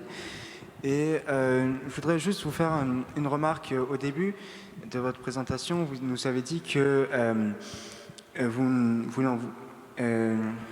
vouliez pas, disons, faire de remarques sur les politiques parce que dans 1, 2 ou 3 ans, s'ils ne faisaient pas ce que leurs électeurs demandaient, ils perdraient leur travail. C'est peut-être là un des points un peu fondamental, je trouve, parce que normalement, être élu, ça ne devrait pas être un métier. On n'élit pas quelqu'un parce qu'il a des compétences ou quelque chose comme ça, normalement. On l'élit parce qu'il a des idées, des valeurs, et en fait, le politicien ne devrait pas être attaché à son poste à tout prix, finalement. Il ne devrait pas non plus avoir, par exemple, de salaire ou de régime de retraite spécial, parce que ce n'est pas un métier. Ben, je vous remercie beaucoup pour votre question, qui est une très très bonne question. Bon, tout d'abord, comme je l'ai dit, j'évite de critiquer les politiques. Je laisse ça justement aux populistes, parce que c'est quand même dangereux dans un pays, même si je suis souvent critique intérieurement des politiques. C'est quand même assez dangereux parce qu'on vit dans une démocratie. Donc si on n'a pas confiance dans les politiques, ça peut aller très très loin. Donc Par exemple, l'idée que les politiques sont corrompus, etc. Ce qui n'est pas du tout ce que vous dites, hein. C'est pas le sujet. Donc, il faut faire très très attention à son discours sur le sujet. La question, c'est effectivement, donc on veut que les politiques, on veut quand même qu'ils soient compétents si possible, mais on veut aussi qu'ils soient finalement bien disposés vis-à-vis de leurs électeurs. Mais je pense que dans l'ensemble, ils ne sont pas forcément mal disposés. La question, c'est... Le grand sujet, c'est le sujet où ce qu'on estime être le bien commun, en économie, mais ça peut être dans tous les autres sujets aussi, quand ça diverge de l'opinion publique. C'est ça le grand sujet, en fait. Donc, je ne sais pas, par exemple, si une guerre est populaire, et une partie de l'électorat veut entrer en guerre, est-ce qu'on le fait? La réponse est que ce n'est pas forcément bien, même pour le pays lui-même d'ailleurs. Et donc, c'est un sujet. À ce sujet, vous savez quand même que c'est souvent dans des régimes dictatoriaux ou autocratiques que les politiques entrent en guerre. Il y a très peu, pratiquement pas, d'exemples de guerre entre des démocraties. Mais regardez, les autocrates, eux, aiment bien faire une guerre. C'est une façon d'unir le pays derrière eux et de renforcer leur pouvoir. Donc on voit les incitations des gens. Parfois, il y a des problèmes. Alors maintenant, la conception du système politique est très complexe quand même. C'est-à-dire qu'en ayant des élections assez rapprochées, on fait attention à ce qu'on puisse remplacer, effectivement, on donne la possibilité pour l'électorat de remplacer des politiques qui finalement n'ont pas rempli leur mandat. Mais ça veut dire aussi une préoccupation très forte du politique vis-à-vis de la réélection. Dans mon livre, je cite l'exemple, vous demandez, est-ce qu'il y a beaucoup d'exemples de politiques qui prennent des décisions qui vont à l'encontre de l'électorat? Il y en a quelques-uns. L'exemple le plus fameux, c'est quand Mitterrand, en 81, a aboli la peine de mort. À l'époque, l'opinion française était hostile à l'abolition de la peine de mort. Et donc, il l'a abolie, ce qui était courageux. Mais il ne faut pas oublier qu'il avait encore 6 ans devant lui. Et d'ailleurs, l'opinion, a changé d'avis sur la peine de mort, heureusement, à mon avis. Mais ce qui m'inquiète, c'est qu'effectivement, les gens reviennent finalement à des exemples comme ça, mais il n'y a pas tant d'exemples de ça. C'est-à-dire que le politique, s'il veut être élu, il a beaucoup d'incitation à faire ce que l'électorat lui demande. D'accord? Et donc, c'est un sujet. Alors, on peut effectivement rêver qu'on a des hommes politiques courageux qui sacrifient leur carrière politique pour une idée qui est impopulaire et qu'ils pensent être juste. Ça arrive.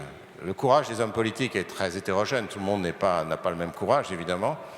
Mais il faut comprendre qu'il ne faut pas non plus s'attendre à ce que les gens sacrifient leur carrière systématiquement pour ça. Quand on voit leur insistance à rester au pouvoir de toute manière,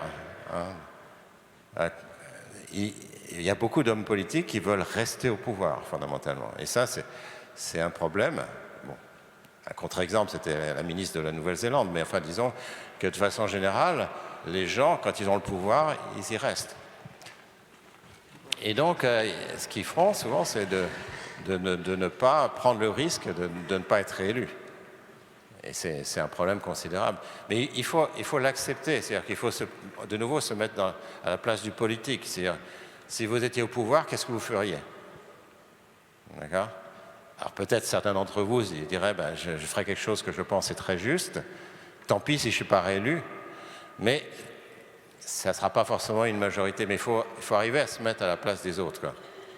Je ne sais pas si je réponds à votre question. Une autre question ici. Alors, bonjour monsieur, bonjour. Merci beaucoup de votre temps, d'avoir exposé vos faits. Alors, j'ai une question concernant le rapport du GIEC qui est ressorti récemment. En France, 50% des émissions de CO2 sont rejetées et sont causées ici à propos du point de vue économique qui est majoritairement causé par les exportations. Et donc ma question ici est la suivante. Pensez-vous que le protectionnisme économique est une solution pour contrer ici ces 50% d'émissions de CO2? Merci beaucoup.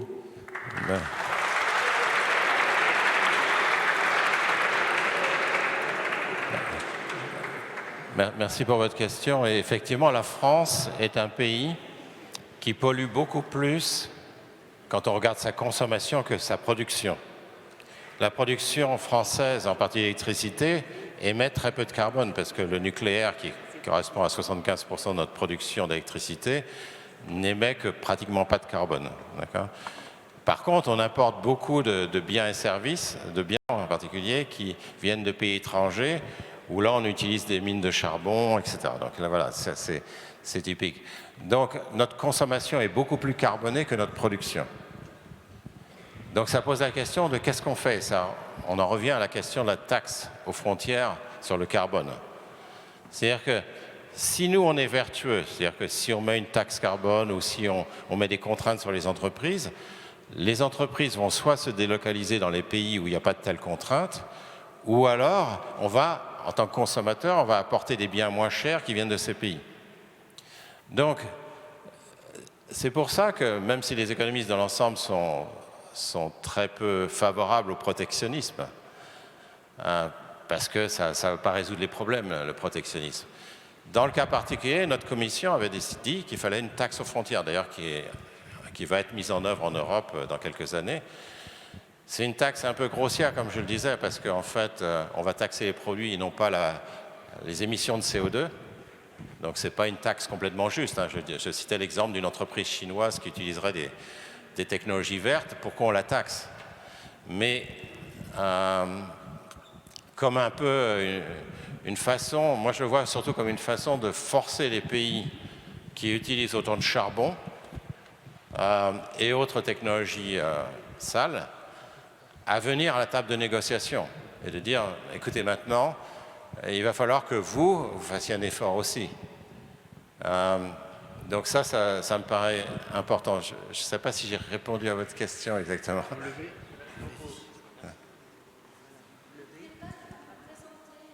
En prenant la parole.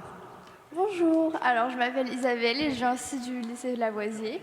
Et tout d'abord, merci beaucoup pour votre présentation qui était super intéressante. Cependant, vous avez parlé notamment des libéraux et surtout, vous avez dit qu'un libéral, c'est celui qui veut réguler le marché. Et j'aimerais savoir donc, quelles sont les mesures notamment qu'il préconise ou qui met en avant pour notamment réguler le marché. Alors, il y a beaucoup d'interventions, merci pour votre question, il y a beaucoup d'interventions possibles. Ça dépend de la défaillance de marché dont vous parlez. Donc, aujourd'hui, on essaie, par exemple, dans la recherche que je fais, mes collègues font, c'est essayer de comprendre comment on peut réguler le digital. On a des plateformes qui vous offrent des produits qui sont merveilleux, mais en même temps qui, d'une part, sont très actifs dans la vie politique parce qu'ils contrôlent une partie, vous pensez à Twitter, pensez à Facebook, pensez à Google, ont un impact très fort sur la politique, ont du pouvoir de marché, ont un impact sur l'innovation, etc. Donc ce qu'on essaie, c'est d'essayer de construire des régulations que vont utiliser les autorités de la concurrence à Bruxelles, à Washington et dans d'autres pays. Donc ça, c'est un domaine. Après, vous avez la régulation du domaine financier. Vous prenez le domaine financier, donc c'est la régulation classique des banques, y compris des banques d'affaires, mais aujourd'hui c'est beaucoup plus vaste. C'est-à-dire que la semaine dernière, j'ai donné un speech à la Banque des règlements internationaux pour essayer de voir comment une monnaie publique digitale pourrait améliorer les choses dans un monde où on est dans un monde de monnaie privée de plus en plus. À ce sujet, si vous voulez m'entendre sur les cryptos, les monnaies crypto, je ne vais pas vous en dire que du bien. Parce que c'est de l'enrichissement privé, c'est de la spéculation et ça détruit l'environnement. Donc ça ne me semble pas être quelque chose qui soit très bon. Donc il va falloir effectivement qu'on trouve des régulations qui correspondent. Le mécanisme du travail, comment on peut faire pour protéger les salariés? Si vous perdez votre travail parce que votre entreprise met la clé sous le paillasson, ce n'est pas de votre faute. Donc il faut que vous soyez protégé contre ça. D'un autre côté, il faut aussi des mécanismes pour que le marché du travail fonctionne beaucoup mieux qu'il ne fonctionne en France. Donc il faut réfléchir aux régulations du marché du travail. Les inégalités, il y en a énormément dans tous les pays, y compris en France. Donc il faut essayer de comprendre comment on peut améliorer les choses du point de vue des inégalités, etc. etc. Je pourrais continuer. Donc la recherche que je fais, mais pas seulement moi, tous les économistes d'une certaine manière, c'est de dire, ben oui, le marché, ça a des vertus d'efficacité. On voit très bien que les économies qui fonctionnent sur le marché, en général, sont beaucoup plus efficaces que les autres économies, mais par contre, ça génère aussi un certain nombre de problèmes, et on a besoin d'un cadre conceptuel et de données pour pouvoir résoudre ces problèmes. Et donc, c'est en ça que, d'une certaine manière, être libéral, c'est aussi voir aussi que le marché a beaucoup de défaillances, et qu'il faut absolument corriger ces défaillances. Et pour ça, c'est autre chose. Il faut un État fort. Il ne faut pas un État qui soit capturé par les lobbies. Il faut un État fort qui ne veut pas dire omniprésent. En France, on a tendance à penser qu'un État fort, c'est un État omniprésent. Ce n'est pas du tout ça. Un État fort, c'est un État qui sait résister aux lobbies, sait imposer des règles intelligentes et justes, et voit son rôle comme un rôle d'arbitre dans la société. Essaie de nouveau, il se met derrière le voile d'ignorance et il essaie de comprendre comment la société devrait fonctionner. On prend une question, excusez-moi, je crois qu'il y avait quelqu'un qui attendait ici, une question là et après on reviendra là. Bonjour, je m'appelle Malika Nambux, je viens du lycée Olympe de Gouges et j'aimerais vous poser une question. Vous avez dit que la démocratie ne pouvait pas bien marcher si l'accès à la connaissance n'allait que aux experts. Et ensuite, vous avez parlé de croyances motivées, mais du coup, quelles seraient les solutions pour lutter contre cette désinformation au sein de nos démocraties? Très très bonne question. Je pense que d'abord, il faut le dialogue. Et le dialogue, c'est le respect. C'est-à-dire qu'il faut qu'on arrive collectivement à échanger des idées et à essayer d'écouter les autres. Ça fait partie d'un système démocratique, de même que d'ailleurs ça fait partie de l'éducation, que ce soit au lycée ou à l'université. Ce sont des lieux de dialogue où justement l'important c'est d'être confronté à des points de vue qui ne sont pas forcément les siens et d'arguer le pour et le contre dans le respect de l'autre. Donc ça c'est vraiment important parce que ça fait partie finalement de l'apprentissage, parce que sinon, le gros problème de plateformes comme Facebook ou d'autres, enfin de beaucoup de sites web maintenant, c'est que vous avez des sites web où se réunissent des gens qui pensent tous de la même manière. Les gens vont sur ces sites web parce qu'ils veulent entendre ce qu'ils veulent entendre, je reviens à ces croyances motivées, ils veulent entendre ce qu'ils veulent entendre, donc ils vont sur des sites web où on va leur dire exactement ce qu'ils entendent. En plus, avec l'intelligence artificielle, vous savez très bien, votre newsfeed, en fait, on va vous trouver des articles qui est ce que vous voulez entendre. Donc effectivement, ce débat n'existe plus dans ce cas-là. C'est-à-dire qu'on devient un peu une communauté de gens qui pensent tous la même chose et qui tournent en boucle finalement, où tout le monde est d'accord avec tout le monde. Et dès qu'il y a un échange avec quelqu'un d'autre, on commence à insulter l'autre personne. Et donc il y a un problème avec ça. Donc le libéralisme, c'est aussi effectivement cet échange d'informations, cet échange de connaissances. Et après, bon, évidemment, tout le monde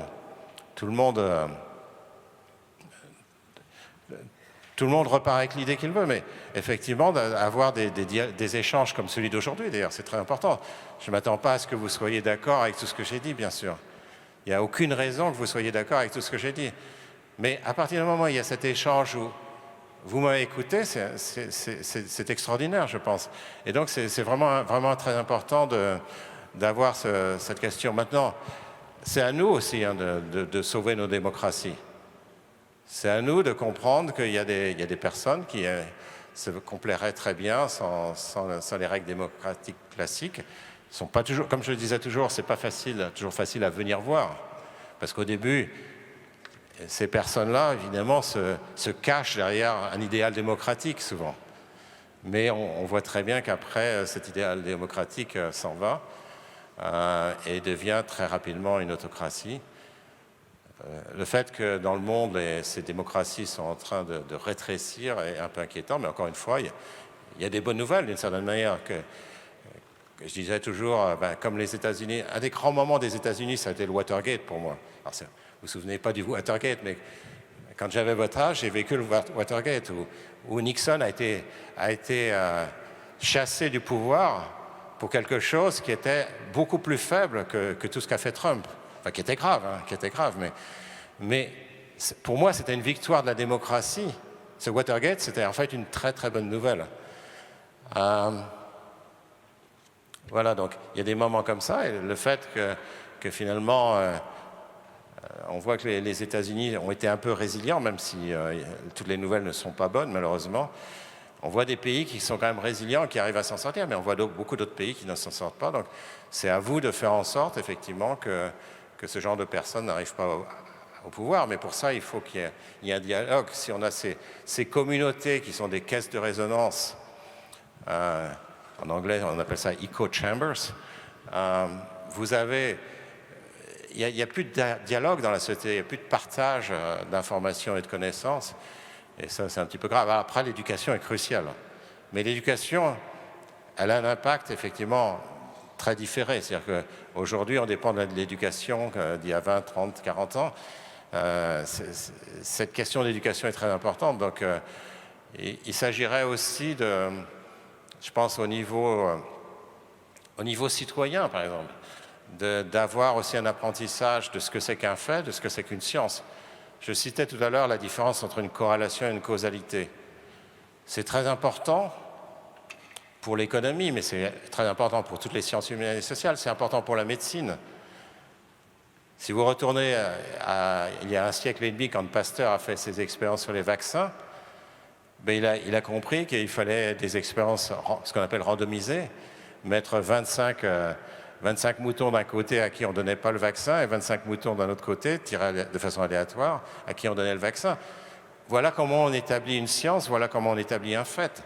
Donc déjà, si déjà au lycée, on pouvait faire en sorte, à partir d'enseignements comme ça, qu'il y ait un certain respect pour la science, voilà, ça serait déjà pas mal. On prend une question ici. Bonjour, Lola du lycée La Fontaine. Pour revenir à ce que vous disiez sur la préoccupation des politiques vis-à-vis de leur réélection, est-ce que vous pensez qu'interdire la réélection, ça serait une solution pour permettre des décisions plus désintéressées? Alors, effectivement, ça serait une solution. L'autre solution, c'est effectivement d'allonger leur mandat, mais ça peut être risqué un petit peu. On le fait parfois. Les juges de la Cour suprême américaine sont nommés à vie, avec quelques conséquences, d'ailleurs parfois pas très heureuses, mais parce qu'évidemment, quand ils deviennent très âgés, c'est pas forcément une très bonne chose. D'un autre côté, c'est vrai qu'on a un problème aussi de question. Ce que vous dites, c'est qu'effectivement, si on dit vous êtes président de la République pour 4 ans ou 5 ans, après, on aura des décisions qui seront éventuellement moins électoralistes, moins façonnées par l'électorat d'une certaine manière. Mais il faut aussi le comprendre qu'il faut aussi qu'on attire des gens vers la vie politique. Je crois qu'on a de plus en plus de mal d'attirer des gens de haut niveau vers la vie politique. Et donc, s'ils veulent aussi savoir que si aussi ils ont beaucoup de succès, ils vont pouvoir éventuellement rester au pouvoir, mais on voit qu'on ne peut pas avoir le beurre et l'argent du beurre. C'est que ça va aussi impliquer qu'ils vont avoir tendance à suivre l'électorat plutôt que le précéder. Et donc, c'est un peu difficulté. Ça, votre question est excellente et je n'ai absolument pas la réponse. C'est-à-dire que c'est une question qui obsède les gens depuis des siècles, en fait, depuis la démocratie. C'est comment on fait pour que les gens représentent l'intérêt, mais le vrai intérêt, pas forcément l'intérêt perçu, l'intérêt des citoyens. Bonjour, Bonjour. Je m'appelle Omer, je suis du lycée Darius Milhaud. Tout à l'heure, vous avez dit que pour préserver l'environnement, il fallait faire des sacrifices, qu'on ne pouvait pas s'enrichir en préservant l'environnement. Donc ma question est la suivante. Quelles actions concrètes et innovantes peuvent être mises en place pour favoriser la compétitivité des entreprises tout en assurant la préservation de l'environnement? Alors, vous avez raison, c'est une question. Donc, dans le court terme, comme je le disais, si on veut garder la compétitivité des entreprises tout en prenant des mesures qui protègent l'environnement, il faut accepter le commerce essentiellement avec d'autres pays qui eux-mêmes protègent l'environnement. Parce que sinon, il y aura une délocalisation soit des entreprises, soit à travers les importations de biens qui auront pollué la planète. Donc ça, c'est dans le court terme.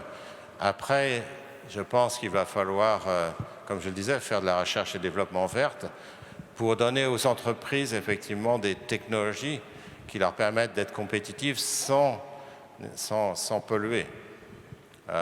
Donc ça serait quelque chose.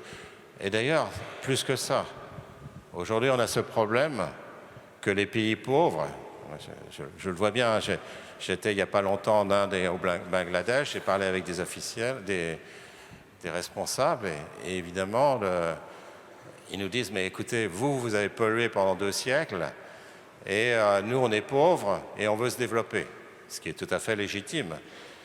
Mais d'un autre côté, si l'Inde, le Bangladesh, le Brésil, la Chine, etc., se développent avec des technologies comme le charbon, ça veut dire que notre planète est condamnée, mais totalement condamnée.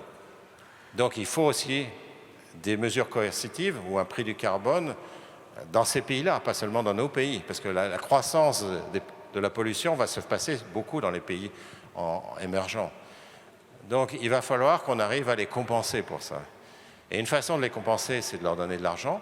Une autre façon de les compenser, c'est de leur donner des technologies, l'accès à des technologies vertes.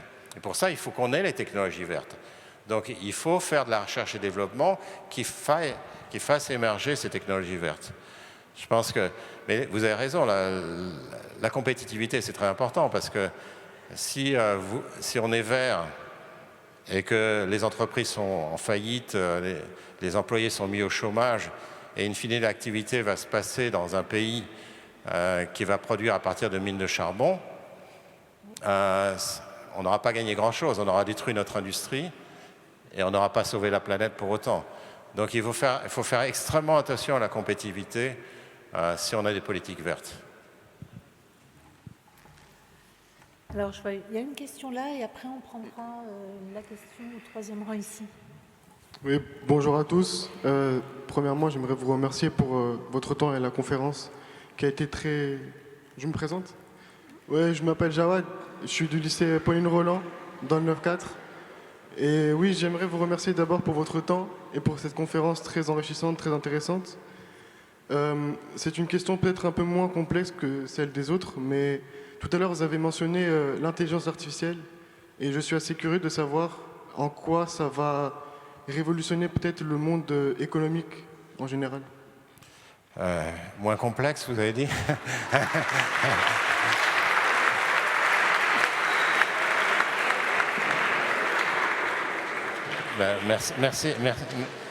Merci pour cette question, mais je doute qu'elle soit moins complexe que les autres. Oui, l'intelligence artificielle, il y a un grand débat actuellement. Bon, le progrès technologique, il y en a depuis 2 siècles. Je ne sais pas si vous vous souvenez, au début du 19e siècle, des ouvriers très spécialisés, les Ludites, qui ont détruit leurs machines parce qu'elles étaient remplacées par des métiers à tisser. Donc c'était il y a plus de 2 siècles. Et chaque révolution technologique, il y a toujours des gens qui disent mais il n'y aura plus d'emploi. Donc c'est toujours un peu... Même Keynes s'est trompé d'ailleurs là-dessus. Keynes avait prédit qu'il n'y aurait plus d'emploi en 1960 ou très peu, ce qui était absurde. Parce que normalement un économiste dit qu'il y aura toujours des emplois. La question c'est quels emplois? Parce qu'on le voit, aujourd'hui on a 7% de chômage en France. Ça fait 2 siècles de progrès technologiques. S'il n'y avait que des emplois détruits, on aurait 100% de chômage. Il y a toujours de nouveaux emplois qui se créent quand certains sont détruits. Donc ça pose plusieurs questions. La première question, c'est les transitions. Donc si votre emploi est détruit parce qu'il y a un progrès technologique, qui d'ailleurs est beaucoup plus important que la globalisation, les économistes pensent que le progrès technologique dans la destruction d'emplois est plus important que la globalisation, si si votre emploi est détruit, il faut que vous puissiez avoir un emploi dans un autre domaine. D'où l'importance d'une protection sociale et d'où l'importance d'une formation continue, qui, honnêtement, en France, jusqu'ici, n'a pas été très bonne. Est-ce que ça fait partie de la vie, d'une certaine manière, c'est qu'il y a des transitions technologiques. Alors, on pourrait s'en passer, on pourrait fermer les frontières, avoir encore des maréchals ferrants, etc. On pourrait se passer des nouvelles technologies. Je ne pense pas que c'est exactement ce que vous vouliez. Mais il faut bien comprendre qu'il y a ces effets de personnes qui perdent leurs emplois, qu'il faut protéger et qu'il faut surtout bien former tout au long de la vie. Et ça va se passer de plus en plus vite. Parce que si vous pensez à l'intelligence artificielle, il n'y a rien de nouveau et c'est nouveau en même temps. Il n'y a rien de nouveau, c'est un projet technologique. Il y a des personnes qui vont perdre leur emploi, y compris certaines personnes qualifiées. Je pense il y a des spécialités médicales, par exemple, qui vont être remplacées par l'intelligence artificielle. Des gens incroyablement qualifiés. Donc, c'est important à comprendre ça. Après, qu'est-ce qu'on peut faire contre ça? On peut adopter une position anti-technologie. Oui, c'est difficile parce qu'on voit très bien que la technologie peut aussi faire énormément de choses. C'est elle qui nous amène les vaccins, c'est elle qui va nous aider à résoudre le réchauffement climatique et beaucoup d'autres choses. Donc l'intelligence artificielle, de nouveau, je pense que la politique, ça doit être de combattre les effets pervers. Donc il y a des lois en Europe qui commencent à réfléchir, et de ce côté-là, l'Europe a un petit peu d'avance sur les États-Unis. On commence à réfléchir de façon très imparfaite, mais on commence à réfléchir sur comment réguler cette intelligence artificielle. Comment faire en sorte qu'elle ne soit pas utilisée pour contrôler les sociétés. Je mentionnais tout à l'heure le système chinois de crédit social, qui est une forme de contrôle social à coût quasiment nul. Vous mettez des ordinateurs, des logiciels de reconnaissance faciale, de l'intelligence artificielle, et vous surveillez votre société de façon quasiment gratuite une fois que vous avez installé ça. Ce qui est très différent de ce qui se passait dans le passé. Donc il faut éviter les abus en termes sociaux. Sur le marché du travail, il va falloir bien réfléchir, comme je disais, améliorer la formation continue. Vous avez intérêt à insister à avoir une bonne formation continue. Parce qu'il faut comprendre que le monde dans lequel on a un travail et on le garde toute sa vie a totalement disparu. Alors, en France, ça a toujours été un peu exagéré, où on reste dans la même entreprise très souvent toute sa vie. Mais même ailleurs, ce monde n'existe plus. Donc il va vous falloir changer de travail, il va falloir avoir la protection sociale qui va avec et la formation continue qui va avec. Et ça, c'est vraiment très important. Et après, il faut un certain nombre de lois pour, évidemment, éviter tous les problèmes. Les problèmes que certains vous connaissez. Le harcèlement, par exemple, par d'autres personnes de votre lycée, d'autres personnes dans la société civile. Il y a beaucoup de problèmes que la technologie moderne pose. Mais justement, c'est le propre des sciences humaines et sociales d'essayer d'apporter des réponses à ça et de les proposer aux politiques, qui les acceptera ou qui les acceptera pas, mais au moins qu'on ait une panoplie de politiques qui nous permettent de résister. Je ne pense pas que simplement revenir à un monde sans technologie est viable. C'est pas possible. C'est pas possible pour les raisons que je disais. C'est-à-dire qu'il y a des technologies qu'on veut absolument avoir, qui sont bonnes pour la société. Et puis l'autre raison, c'est qu'évidemment, les régimes autocratiques dont je parlais, eux, vont jamais se passer de ces technologies. Et donc, si on a un retard économique vis-à-vis de ces pays autocratiques, les démocraties vont mourir. Donc ça, c'est... À mon avis, il n'y a qu'une seule solution, c'est d'aller vers l'avant à ces technologies, mais les réguler suffisamment pour que les effets pervers ne soient pas trop forts. On va encore prendre 3 questions. On déborde un peu, si vous en êtes d'accord. Première question, mademoiselle. Bonjour, je m'appelle Camille Delaune, je suis du lycée de Garpeau. Donc j'aimerais vous poser une question. Comment améliorer les relations internationales et le discours des États qui est pris lors des conventions ou même le discours du GIEC? Comment améliorer du coup la parole de tous les pays là-dessus? Une autre question difficile, hein, je vous remercie. Alors le GIEC, normalement, est quand même composé en partie de scientifiques, donc ça c'est une bonne chose. Et c'est très important justement qu'il y ait des organismes qui soient au moins un peu indépendants de la politique, qui puissent exprimer les avis des experts de la climatologie dans le cas particulier. Et c'est vraiment très important pour essayer de forger un consensus. Ceci dit, après c'est compliqué parce que si vous réfléchissez au problème du réchauffement climatique, il y a deux grandes causes. La première raison, c'est l'égoïsme de ma génération. Soyons clairs, ma génération est totalement égoïste vis-à-vis de la vôtre, et encore plus vis-à-vis de la génération suivante, celle de vos enfants. Donc, il faut bien comprendre que la première raison, c'est l'égoïsme de ma génération vis-à-vis des générations futures. La deuxième raison, c'est l'éclatement des pays. C'est-à-dire que si vous regardez, le problème, c'est qu'il y a 200 pays. Et donc, chaque pays joue son jeu et espère que les autres vont faire les efforts.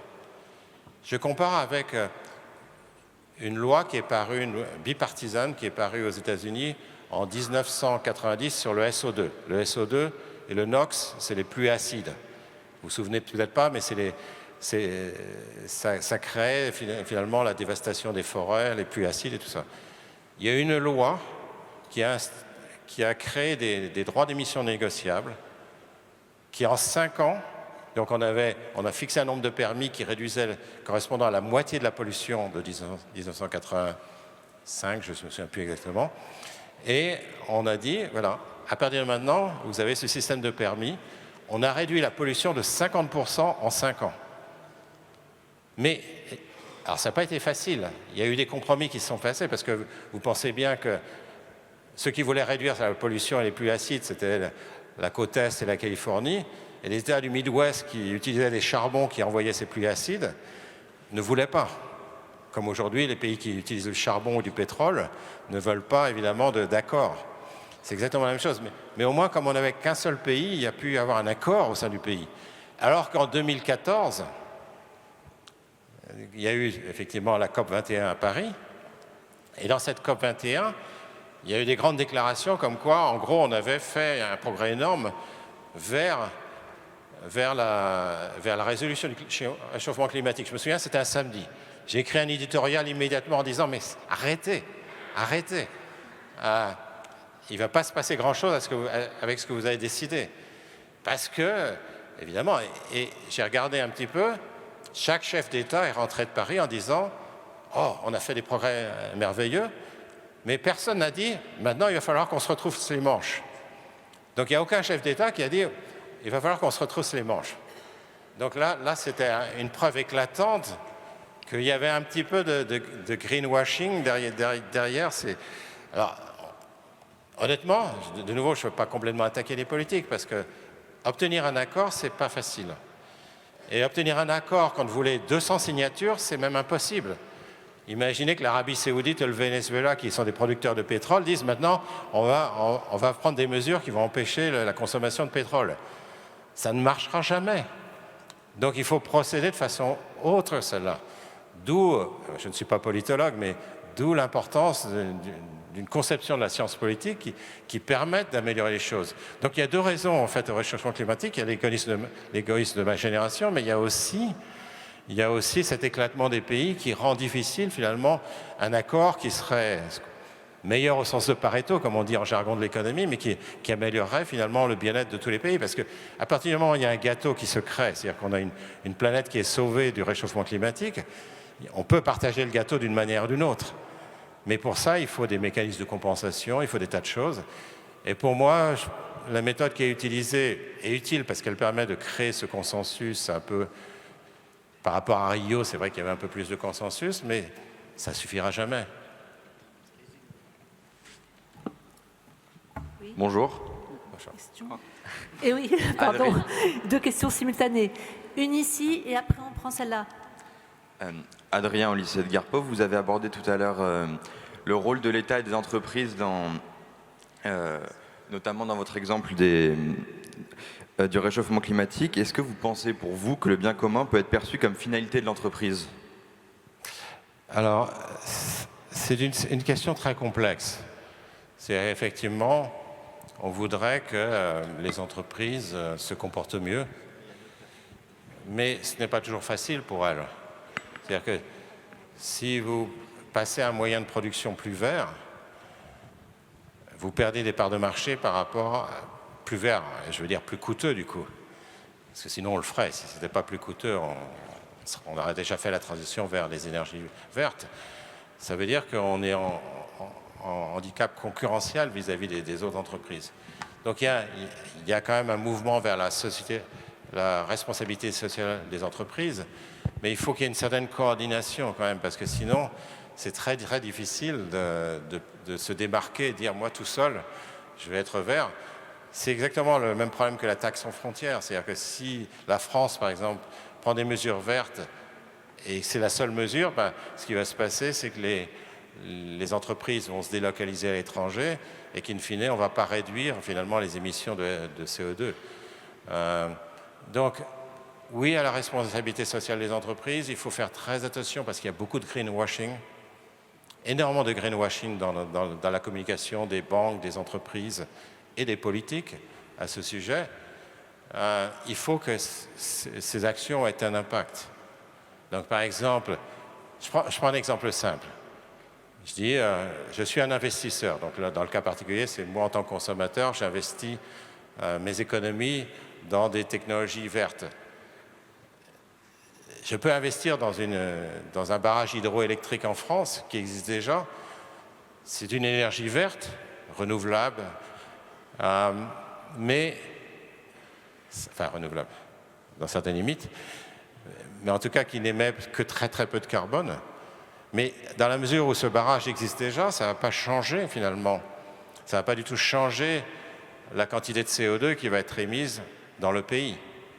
Simplement, les propriétaires du barrage vont avoir une rente parce que je serai prêt à avoir un retour sur mon capital qui va être un peu plus faible parce que c'est une énergie verte. Donc il faut faire, je pourrais vous donner des tas d'exemples comme ça, il faut faire très attention au greenwashing. Et en tant qu'économiste, mais il y a beaucoup de philosophes qui le disent aussi, ce qui est important, c'est d'avoir un impact. Ce n'est pas de paraître avoir un impact, c'est d'avoir un impact. Et donc, les apparences, c'est une chose, la réalité est ce qui compte, en fait. On prend une question de monsieur. Oui, bonjour, Aubin du lycée Jean de La Fontaine à Paris. Vous nous avez dit que pour une meilleure politique écologique, il faudrait investir massivement en R&D sur une logique de long terme. Mais en attendant que les chercheurs trouvent ces innovations, que faut-il faire? Continuer des politiques imparfaites ou autre chose? Merci. Alors, je pense effectivement, il faut changer nos mécanismes et il faut le faire au niveau européen d'ailleurs, parce qu'on ne va pas mettre autant d'argent que mettent les Américains par exemple. Il faut avoir des mécanismes et une bonne gouvernance de la chose pour la R&D. Mais votre question, ce n'est pas sur la R&D, c'est qu'est-ce qu'on fait en attendant, parce qu'effectivement, ces technologies, elles arriveront en 2035, 2040, même peut-être 2050. Ce sont des produits de long terme. Et donc, il va falloir réfléchir un peu à qu'est-ce qu'on fait en avant. Donc, il faut essayer de dépolluer au maximum. Donc, il y a la tarte à la crème, il faut développer les transports en commun, je vais vous donner un exemple. Tout à l'heure, il faut absolument que je rentre à Toulouse, je ne peux pas faire autrement, je vais prendre l'avion. C'est idiot. Quand je peux prendre le train, je prends le train, mais je vais être obligé de prendre l'avion. Il n'y a pas d'alternative pour aller à Toulouse très rapidement. Donc, ce n'est pas un comportement que j'adore adopter, mais c'est comme ça. Voilà, donc si on avait un TGV pour Toulouse, peut-être que j'aurais pu arriver à temps à Toulouse, etc. Donc, c'est une question importante, donc de faire en sorte que les gens puissent avoir des alternatives déjà. Donc ça, c'est évident. Alors, ça coûte cher, hein. Ça coûte cher, attention, c'est pas gratuit. Il faut essayer de faire en sorte qu'on arrête finalement. Alors, encore une fois, en France, le CO2 n'est pas très carboné. La production d'électricité n'est pas très carbonée. Mais vous prenez en Europe, vous avez du charbon. Des choses très inquiétantes avec la guerre en Ukraine, c'est que les Allemands, les Polonais ont réouvert, les Allemands ont réouvert des mines de charbon. C'est une catastrophe. Le charbon pollue 2 fois plus que le gaz, qui lui déjà pollue beaucoup. Et donc, si on avait un prix du carbone même à 50 €, le charbon disparaîtrait. C'est ce qui s'est passé en Angleterre. Donc, même avec un prix du carbone assez bas, le charbon a tendance à disparaître. Donc déjà, on pourra économiser énormément de CO2, rien que comme ça. Avoir un prix du carbone, ça changerait complètement les choses. D'accord ? Alors après, on peut avoir des débats sur le nucléaire, parce que j'imagine c'est un peu dans toutes vos têtes. Quid du nucléaire ? Je vous donne mon avis, hein, vous n'êtes pas obligé, évidemment, de le partager, mais je pense que la politique allemande de sortir du nucléaire a été un peu désastreuse, parce que finalement, vous regardez la politique allemande, malgré la construction d'énormément d'éoliennes et de solaire. Alors, on peut poser la question d'ailleurs, pourquoi le solaire en Allemagne? Le solaire, il devrait être en Andalousie, pas en Allemagne. Excusez-moi, mais c'est purement technologique. Donc, en faisant ça et en sortant du coup, ils utilisent le gaz russe, plus maintenant, mais ils utilisent du gaz et du charbon. Du coup, les Allemands polluent beaucoup plus que les Français quand ils produisent de l'électricité. Donc, on peut avoir des débats sur le nucléaire, parce que le nucléaire a un certain nombre d'inconvénients également, mais dans la circonstance actuelle, étant donné ce qui se passe pour le climat, je pense que l'abandon du nucléaire serait une grave erreur, parce que ça veut dire que les technologies alternatives qui mettront très longtemps à être développées, parce que vous savez, la question, le solaire et l'éolien en France restent très lents à développer. Il y en a une toute petite fraction encore, on n'est pas très développé de ce côté-là. On peut faire beaucoup plus, mais on ne fera jamais des quantités énormes. En fait, ce qu'il faudrait faire sur le solaire, c'est faire du solaire en Andalousie ou en Afrique du Nord, faire des lignes de haute tension qui amènent cette énergie en France. Ça, c'est très très compliqué à faire. Quant à l'éolien, vous voyez bien toutes les résistances des populations à mettre de l'éolien. Donc, ça met très longtemps à faire. Donc, dans le court terme, pour moi, que vous soyez un opposant du nucléaire ou en faveur du nucléaire, peu importe, je pense qu'abandonner le nucléaire serait vraiment un geste qui serait très mauvais pour le climat. Il y a une question ici, ce sera la dernière. Allez-y. Alors, bonjour monsieur. Moi je suis Tobias, je suis du lycée Gabriel Fauré. C'était pour revenir sur le point du libéralisme que vous avez précédemment évoqué. Vous avez du coup évoqué le fait que le libéralisme, les gens ou les médias avaient une conception faussée de ce concept économique. Et du coup, je voulais vous poser la question suivante. Quel a été le régime politique ou alors le pays ayant le mieux respecté le libéralisme au sens strict du terme et comment, si ça existe, a-t-il pu arriver à respecter le libéralisme? Merci. Écoutez, je vous remercie. Là, c'est une autre question.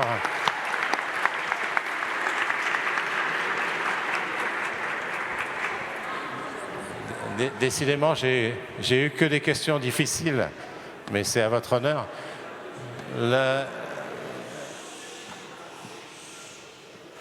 C'est difficile de donner des bons points à un pays ou à un autre, mais c'est vrai que quand on regarde des pays comme les pays scandinaves, on a des environnements où finalement on a réussi à concilier un vrai marché avec aussi une protection sociale, avec un investissement dans l'éducation, avec un certain nombre de choses, avec une conscience écologique. Est-ce que ça va durer? Je n'en sais rien. Mais c'est vrai que là, on a des exemples finalement de pays qui... On a des cas comme les États-Unis où le marché a très bien marché, mais où la protection sociale a été complètement négligée, oubliée, avec les conséquences qu'on observe maintenant. On a des l'Europe du Sud, qui là ensemble s'est montrée assez un peu prévoyante pour l'avenir, n'a pas suffisamment investi pour l'avenir. Et quand on regarde un petit peu, quand on monte un peu vers le nord, c'est vrai que l'Allemagne a plus investi pour l'avenir, et d'ailleurs a plus de marge de manœuvre pendant la crise du Covid. Et surtout, les pays scandinaves sont des pays qui ont beaucoup plus cette vision de marché combinée avec une protection sociale, avec une régulation, etc. Maintenant, est-ce que tout est parfait là-bas? Non, loin de là, hein, c'est pas la question.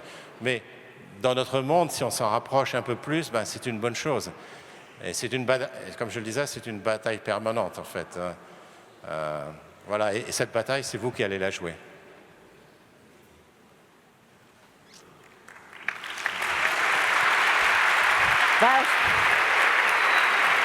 Merci à Jean Tirole, merci au recteur et merci à vous.